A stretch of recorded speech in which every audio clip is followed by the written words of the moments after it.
Ivar Jenner dan Rafael Struijk dalam perjalanan ke Jakarta, 2 langkah lagi bisa membela timnas Indonesia. Dua pemain keturunan asal Belanda, Ivar Jenner dan Rafael Struijk, sedang dalam perjalanan menuju Indonesia. Pengambilan sumpah 2 calon pemain naturalisasi timnas Indonesia itu telah di depan mata.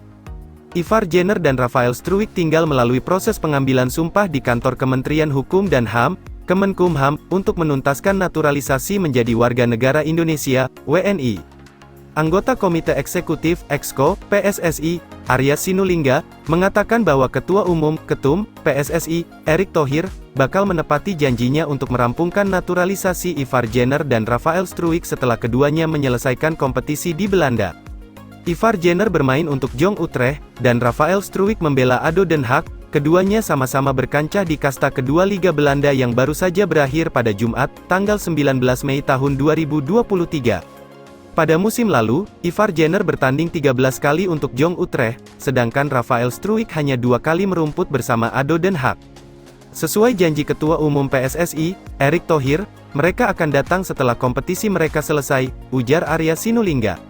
Sekarang sedang dalam perjalanan ke Indonesia, katanya menambahkan.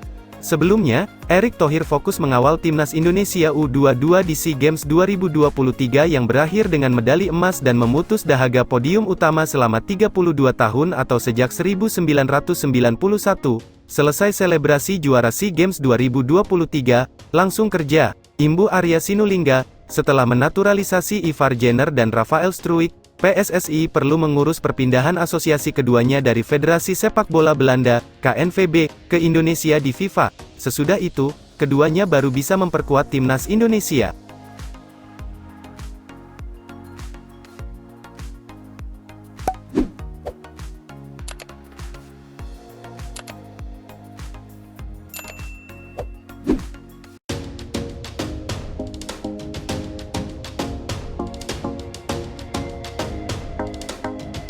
PSSI bagi tugas Indra Syafri dan Sintayong, jadwal timnas Indonesia padat usai SEA Games.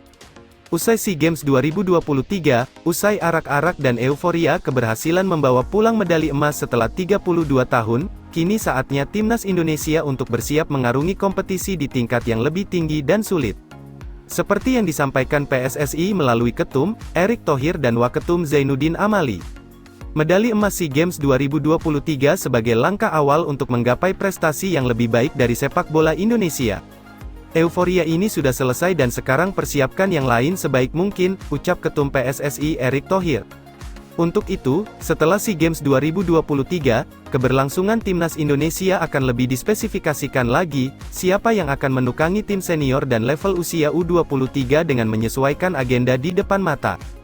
PSSI membagi tugas, timnas U23 Indonesia akan dipegang oleh Indra Syafri, sementara timnas Indonesia senior dikomandoi oleh Sintayong. Dengan begini, keduanya bisa fokus dan bekerja sama untuk membangun sepak bola Indonesia ke arah yang lebih baik. Erick Thohir mengaku sudah berkoordinasi dengan kedua pelatih yang dianggap jagoan olehnya. Alhamdulillah kami sudah punya 2 pelatih jagoan yang nantinya akan berbagi tugas yakni Coach Sintayong dan Coach Indra Syafri, ucap Erick Thohir, dikutip dari Bola Sport. Saya sudah berbicara dengan mereka berdua dari hati ke hati untuk tetap kompak terus, sambungnya. Seperti diketahui, tahun 2023 menjadi tahun yang sibuk bagi timnas Indonesia. Sejumlah event, turnamen, dan kompetisi akan dilakoni oleh skuad Garuda, termasuk kompetisi Liga 1 yang dijadwalkan akan menyesuaikan agenda timnas Indonesia. Setelah SEA Games 2023 Mei ini, timnas Indonesia punya agenda FIFA Matchday pada pertengahan Juni mendatang. Satu lawan yang sudah dipastikan adalah Palestina, kontestan Piala Asia 2024 yang menempati ranking 93 FIFA. Lalu pada September 2 agenda berbarengan timnas U23 dan timnas Indonesia ada kualifikasi Piala Asia U23 2024 dan FIFA Matchday. Belum lagi pada akhir September hingga awal Oktober Asian Games 2023 dan kualifikasi Piala Dunia 2026.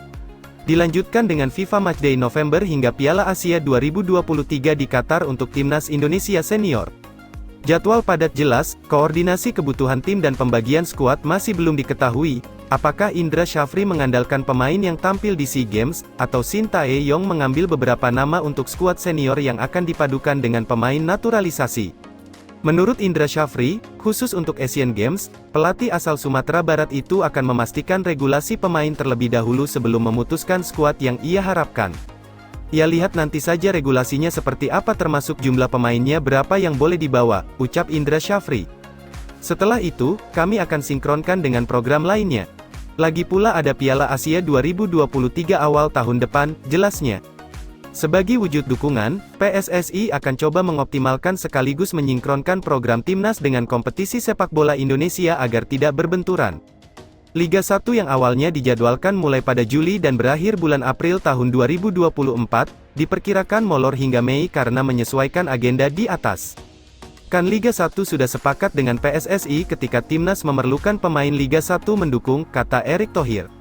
Nanti Liga 1 itu untuk saat persiapan TC di Piala Asia di Qatar. Liga 1 akan berhenti, selama Piala Asia juga akan berhenti. FIFA Matchday Juni, September, Oktober, November akan berhenti plus beberapa hari untuk persiapan, kita sudah sepakat, tambahnya. Karena itu Liga akan mulai tanggal 1 Juli yang tadinya April, selesai, jadi bakal berakhir Mei. Tapi juga saya targetin Liga, pungkasnya.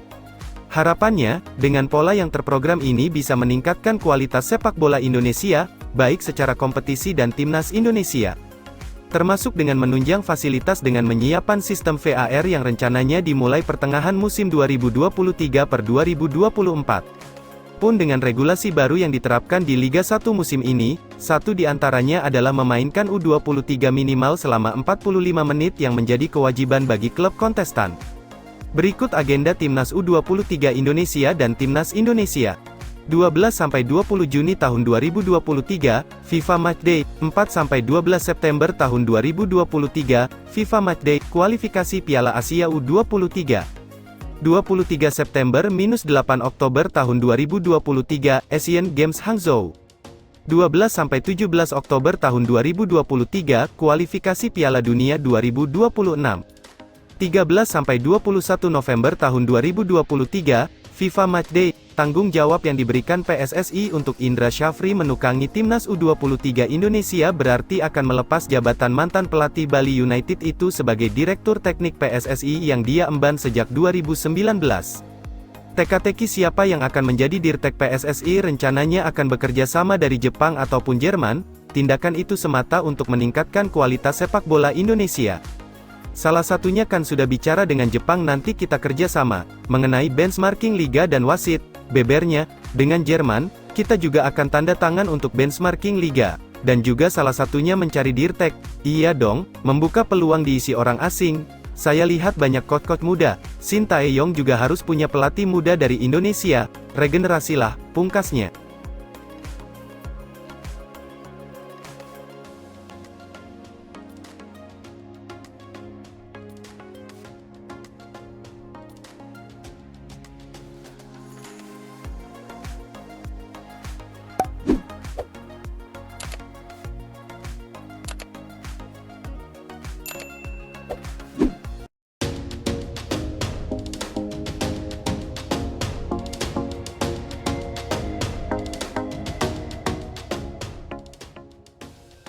Kecewa, ini pernyataan AFC atas insiden Timnas Indonesia U22 vs Thailand di final SEA Games 2023. Konfederasi Sepak Bola Asia, AFC, mengecam aksi baku hantam yang terjadi antara Timnas Indonesia U22 vs Thailand di final SEA Games 2023. AFC mengaku kecewa dengan aksi kekerasan tersebut. Aksi baku hantam yang terjadi di final SEA Games 2023 melibatkan pemain hingga ofisial Timnas Indonesia U22 dan Thailand. Wasit Kasem Matar Al-Hatmi sampai harus mengeluarkan 4 kartu merah buntut dari insiden tersebut. Kartu merah diberikan wasit asal Oman itu pada Komang Teguh Trisnanda, Soponwit Rakyat, dan 2 ofisial Thailand. AFC menegaskan, pertandingan sepak bola seharusnya menjunjung tinggi sportivitas, bukan tindak kekerasan seperti yang ditunjukkan Timnas Indonesia U22 dan Thailand. AFC kecewa dengan insiden yang tidak tertib di final sepak bola SEA Games 2023. AFC menggarisbawahi pentingnya fair play, saling menghormati, dan sportivitas, dan mengambil pendekatan tanpa toleransi terhadap semua tindakan kekerasan semacam itu, bunyi pernyataan AFC seperti dikutip Reuters. Sementara itu, Sekjen Federasi Sepak Bola Kamboja, FFC Keo Saret, mengaku menyerahkan segalanya kepada AFC Kamboja. Sebagai penyelenggara tak punya masalah dengan kedua belah pihak dan telah sukses dalam penyelenggaraan SEA Games 2023. Kami tidak memiliki masalah dengan mereka dan sebagai tuan rumah, kami telah menyelenggarakan pertandingan dengan baik dan sukses, kata Keo Saret. Masalah yang terjadi di lapangan akan ditangani oleh ofisial pertandingan dan mereka membuat laporan untuk dikirim ke Konfederasi Sepak Bola Asia, AFC, sehingga mereka mungkin akan menghadapi hukuman terkait kode etik dan disiplin, ucap Keo Saret. Keributan antara Timnas Indonesia U22 dan Thailand di final SEA Games 2023 mendapatkan sorotan dari internasional, sejumlah media ternama semisal Reuters, Sky Sports, hingga BBC turut mengabarkan aksi brutal tersebut. Tawuran massal pecah di final SEA Games, tulis Sky Sports Football di akun Twitternya, @SkyFootball, pada Rabu, tanggal 17 Mei tahun 2023. Mempublikasikan satu naskah tulis dan satu video, BBC lebih ekstrim lagi dalam mengangkat insiden Timnas Indonesia U22 menghadapi Thailand U22. Dua perkelahian massal pecah dan 4 pemain dikeluarkan dari lapangan dalam pertandingan final sepak bola pria yang kacau balau di Pesta Olahraga Asia Tenggara, imbuh BBC dalam pemberitaannya. Presiden Asosiasi Sepak Bola Thailand, FAT, Somyot Pumpanmung mengucapkan permintaan maaf atas insiden baku hantam yang melibatkan pemain hingga ofisial pada final SEA Games 2023 melawan Timnas Indonesia U22, Selasa, tanggal 17 Mei tahun 2023, malam WIB. Menurut Somyot, insiden itu mencoreng wajah sepak bola Thailand. Asosiasi menyampaikan kekecewaan dan permintaan maaf atas tawuran di luar lapangan yang terjadi selama pertandingan. Gambaran yang muncul di hadapan penonton, baik di lapangan maupun penonton sepak bola di seluruh dunia, telah menimbulkan kerugian besar buat timnas Thailand, kata Somyot Pumpanmung seperti dikutip Matichon. Terutama tim pelatih dan staf yang dianggap personel yang harus menjaga citranya sebagai wakil rakyat Thailand. Setiap menit tugas harus menyadari kedewasaan toleransi mereka terhadap godaan yang baik di bawah persaingan dengan tekanan tinggi, tegas Somyot Pumpanmung.